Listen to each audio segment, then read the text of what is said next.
Welcome to Not Milk Never Milk. Subscribe if you're lactose intolerant. In this video, I will show how to use Elementor header and footer step by step. First, ensure you have Elementor Pro installed, as it is essential for accessing the theme builder. Once ready, head over to your WordPress dashboard and locate the Elementor theme builder.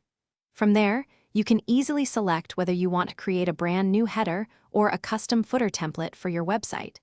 This is your starting point for crafting unique site sections. Now, let's design your header.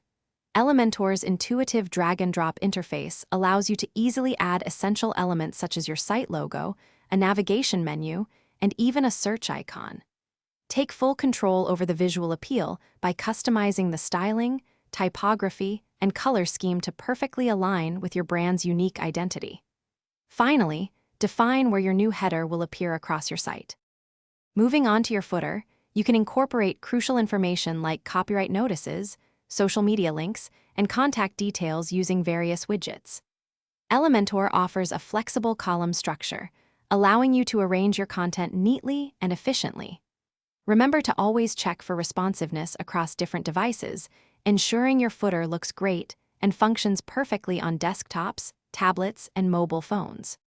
For those seeking more advanced customization, Elementor provides options like sticky headers or the ability to add custom CSS for truly unique design effects.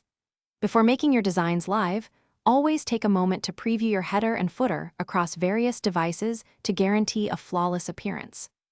Once satisfied, simply save your template and publish it, making your custom creations active on your website. Thanks for watching. If this was helpful, leave a like and consider subscribing. See you next time.